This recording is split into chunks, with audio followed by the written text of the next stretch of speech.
Okay, so good evening. It's Monday. It's Monday, the Accountability Mondays. So here we have it. It's Monday, the 11th of March, and we've been going for a few months now. And those of you who are regular tuner-inners, we usually talk about things that you want to be held accountable for. And this week, we're going to be talking about market research, due diligence, and also the reliability of data that you may collect. And I've noticed a lot of oh, by the way, Johnny's not here this evening because he's at a network meeting, and he's made a big commitment to be there every second and Monday of every month. So he won't be with us this week. He'll be back next week. So I hope Johnny has a nice network meeting.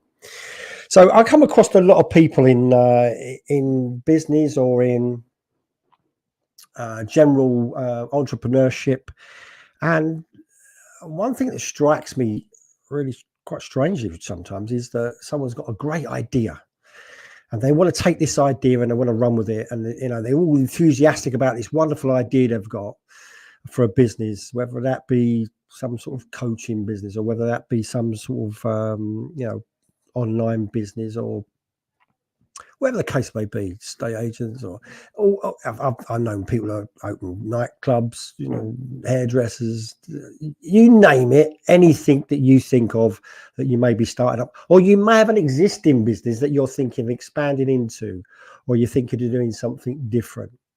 So I think that's important to understand then when you're trying to set something up, how important it is to do some sort of market research, some due diligence on some stuff, and to get you the correct data. And it's quite fitting because at the moment we've got on the TV at the moment, you've got The Apprentice, and you see them running around sometimes, and you see little focus groups, and they're doing sort of some testing, some market testing, market research, and it never ceases to amaze me how much people ignore the market research or the information that they should be paying attention to. Just because you've got an idea for a business doesn't mean to say that it's going to work. Just because you've got an idea for a business doesn't mean to say that there's a market for it. So before you do anything, you should really double check, triple check, and see what market research is needed or what product that you can improve, or whatever the case may be. It's imperative that you learn how to do market research and get the correct information. It's really vital. I'm being told we're having a bit of a problem streaming to one of our places, so let me just double check. So please bear with me while I just check that everything is live, because there is one thing that actually isn't live at the moment, and I'm just gonna that's it. So that's covered that one. So the question is then, what sort of market research should you do? What sort of due diligence should you do? And what sort of data should you rely on?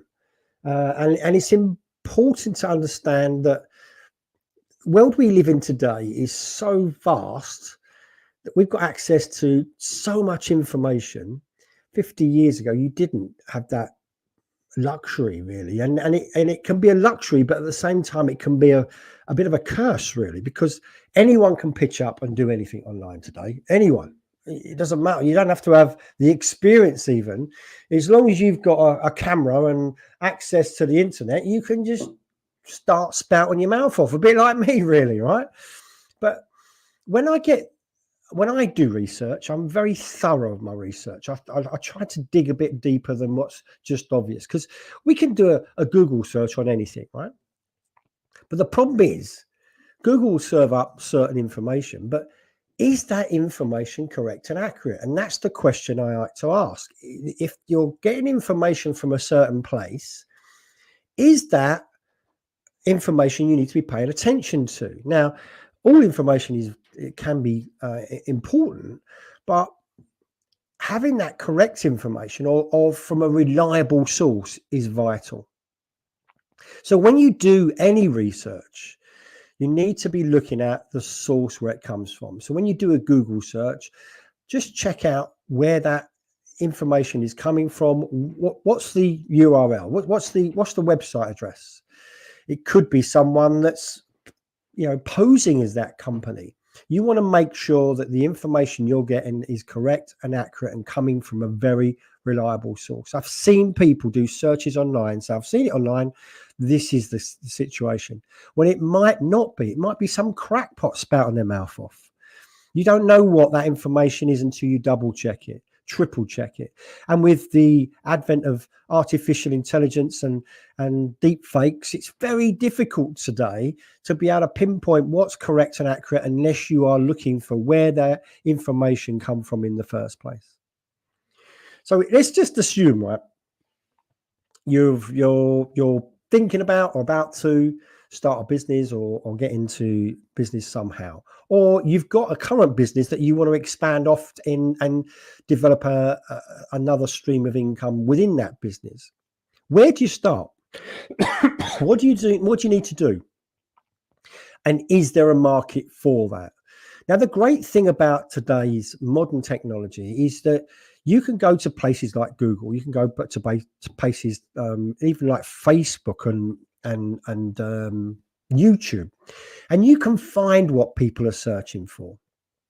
So if you want to do some market research, just look for some keywords and look into some keywords that people or phrases they're using in that type of industry you're looking for, that you're looking to do your researching.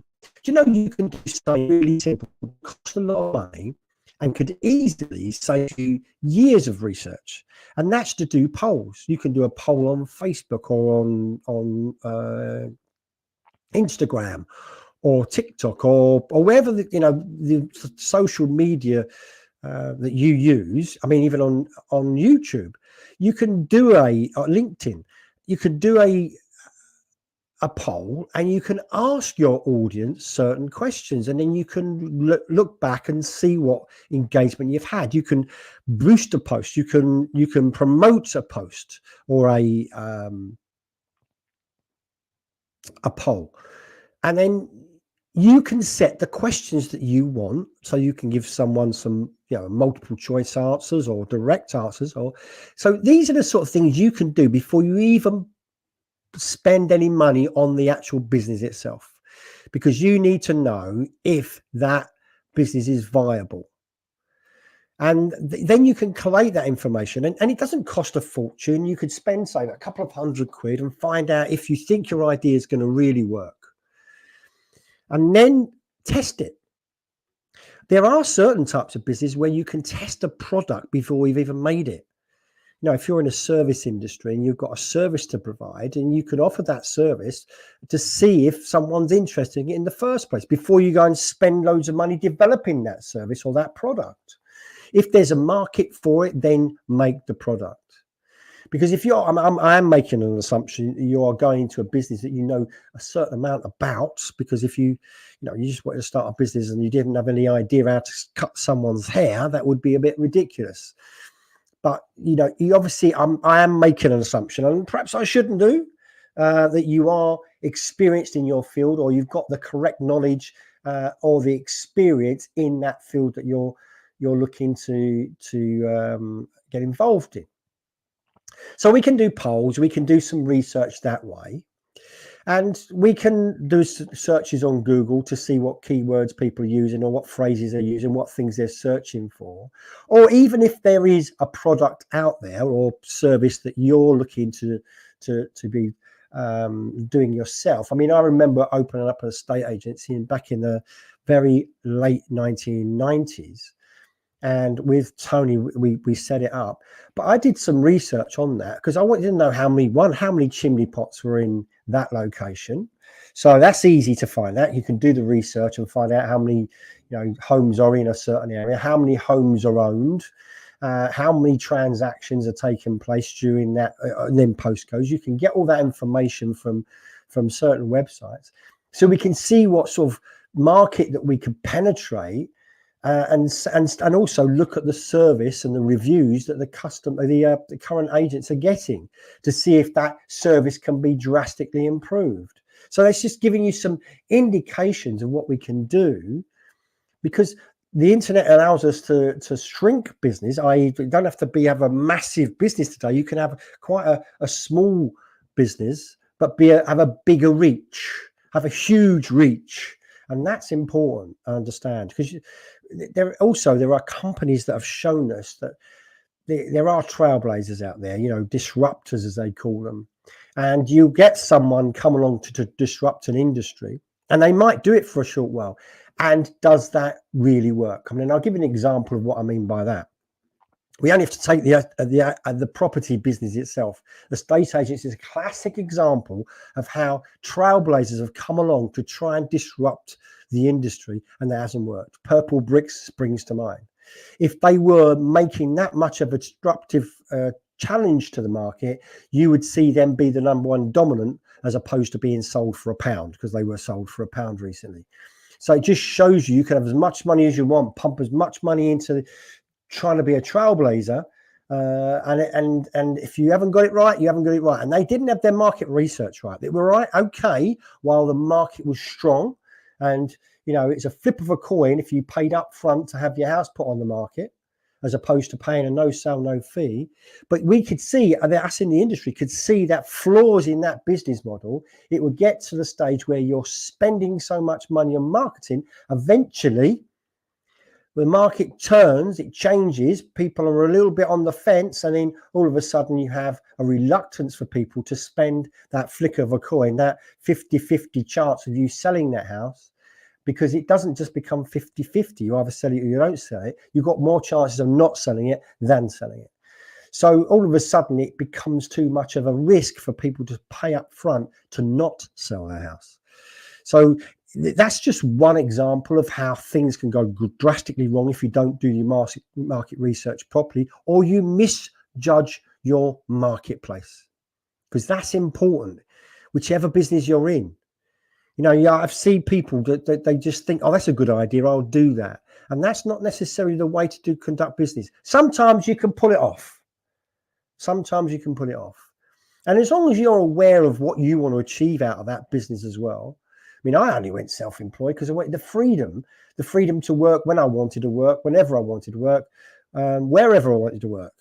And that's the only reason I went self-employed. Mine was more lifestyle based to start with than a business that I wanted to build and make this huge success. It was purely, can I earn a certain amount of money each month and give myself a decent lifestyle? And that was my initial goal, which I achieved very, very quickly. So the next is due diligence, right? You start doing due diligence in your industry. And again, it's relying on the information that you're given. You want to make sure that information is correct and accurate and not just spouted by someone. I was watching someone the other day who said, oh, I'm going to pay a lot of money, 30 grand I'm going to pay to go and do something, right? It was like some sort of course. And when I did my market research, I'm thinking, why would someone spend that money? This company's got a great marketing department and got this great persona of how good they were. But actually, when you looked at it, there was no substance behind it. And that's important to understand. Has the person that you're going to get the information from, have they actually got a track record? Can you see their track record? If you can't see their track record, then you've got to question it and ask yourself, well, hang on a second. I mean, my business, I can show you the properties that we've purchased. I can show you going back years, speak to the auctioneers. They'll say, yeah, Paul Ribbons and Skewland, they've been buying properties for years. We've been selling them for years. So if you're involved with someone, just double check it. Make sure they've got the experience if you're going to consult with them, because that is vital. And I've seen it so many times. People just take people at their word and say, well, they're good at what they do, and they've done this, they've done it. No, just double check your due diligence. Make sure that you know that wherever you're getting your information from is correct and accurate.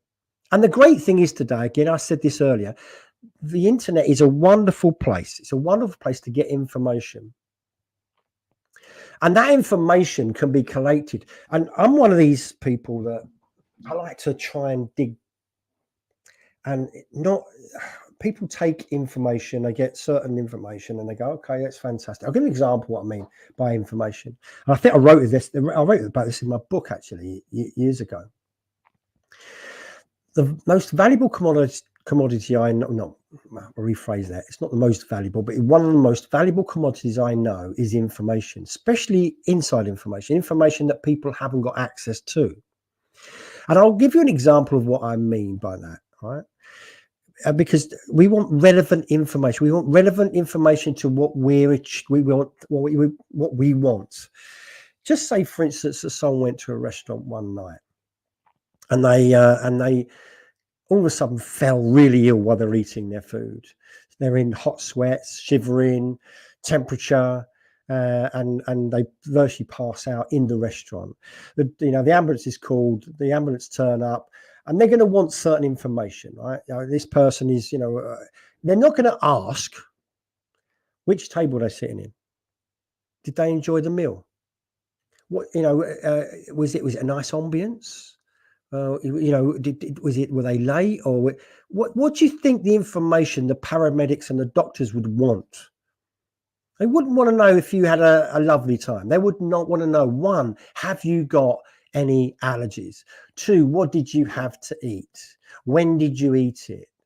And these are the sort of crucial information. Have you got a underlying health condition? They're going to want vital information that they gather for that specific purpose. Not, this happens to me a lot.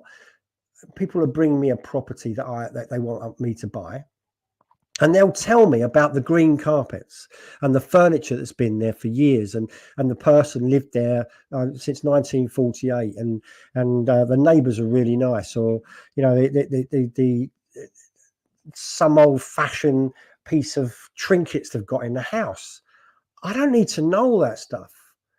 I'm fortunate because I'm dyslexic, and so I find the fastest, easiest, most convenient way of doing everything. So I want to get the information that I need, the relevant information, that information that maybe not everyone's got, that reveals perhaps potential deals to me, because I don't need to know really unnecessary information. And I urge you to think about the information that you're collecting or collating for your business or your business idea or the expansion of whatever you want to do. Because if you have got the correct information, and you can rely on you're thorough with your investigation as well, because that's another thing that I find.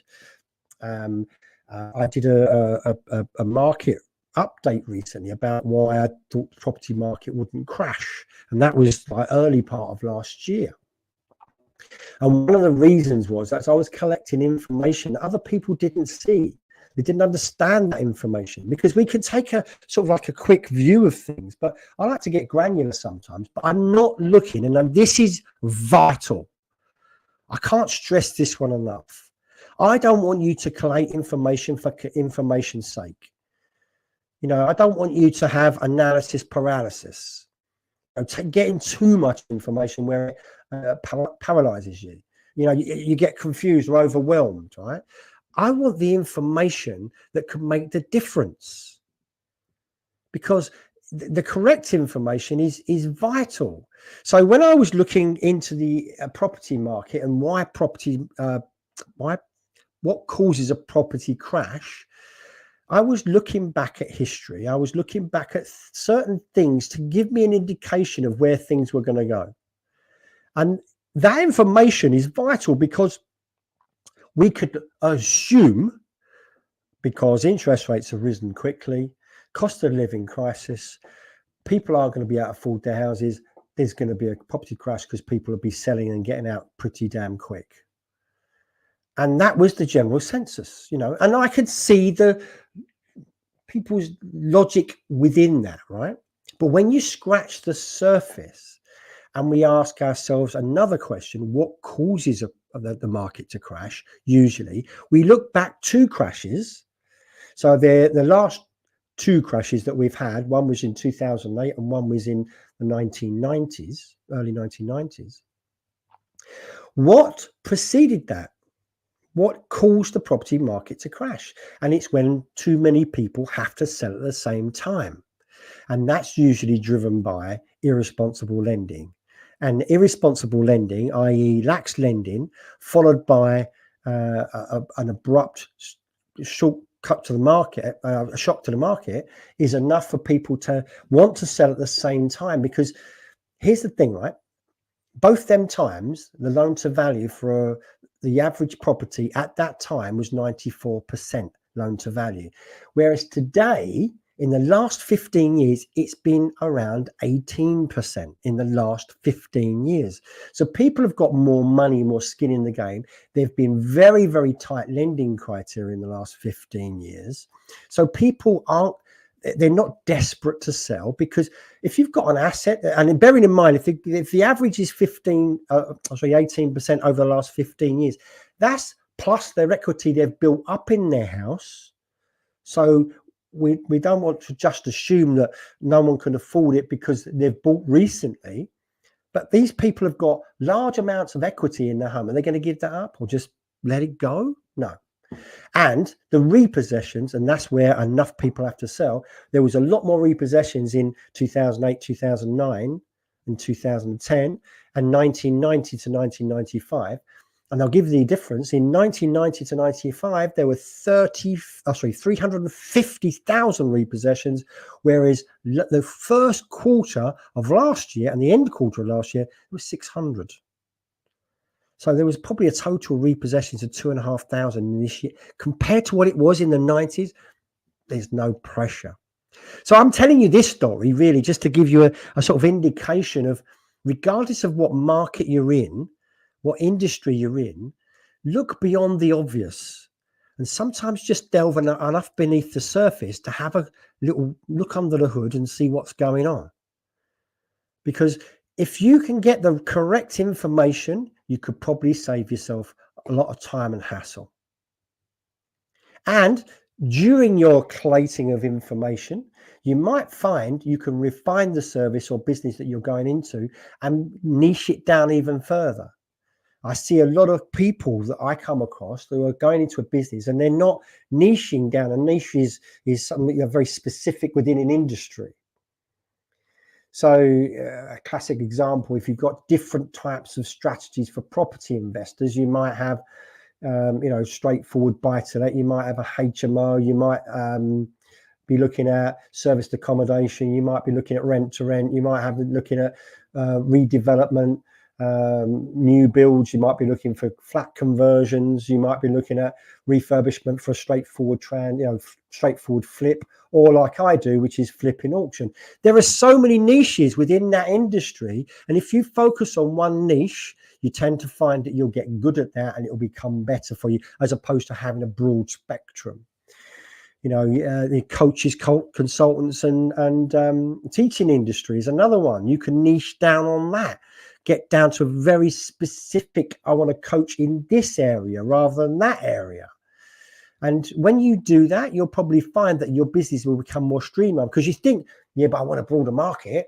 But a niche will probably find you clients quicker because you're dealing with a specific problem or specific strategy or specific need. So understanding that can actually increase your business, not decrease it. So these are the sort of things that I urge you to do, because overall, if you're looking to expand your business, if you're looking to create a business, if you're looking to really get going with a business, I think it's vital that you collect the right information, you get the right data, the reliable data, you do your due diligence, and do your market research. Market research is probably the best thing you can do for any business. So listen, I've had a great time today. Johnny will be back next week. If there's any questions or anything you want to discuss, then put your things in the questions or the comments sections, wherever you're watching this, either live stream or recording. Put your things down. If there's anything you want me to deal with in the near future, that you want to be held accountable for. Because remember, this was started because I believe that if you look at a matrix, you've got the sort of four matrix sort of in a cross, right? You've got urgent and important, the things you need to be doing. You've got urgent, non-urgent and important, but what I call quadrant 2 activities, which was in Stephen Covey's 7 Habits of Highly Effective People. That quadrant 2 activities are the ones that you know are going to make a big difference in your life, but they're not urgent. So you don't tend to pay too much of attention to them, but you know you've got to be doing them. And that's the things I want to make you accountable for. So if you've got ideas and things that you think I need to be held accountable in this area, I'd like you to discuss this, then put some comments in the section and we'll read them comments and then we'll then discuss that in the next our next meeting next Monday. We're here every 7 o'clock Monday evenings. The Accountability Network. Let people know, share this with people. Let them know we're here every single Monday. So until next week, it's me signing off, Paul Ribbons, and I will see you then. Bye.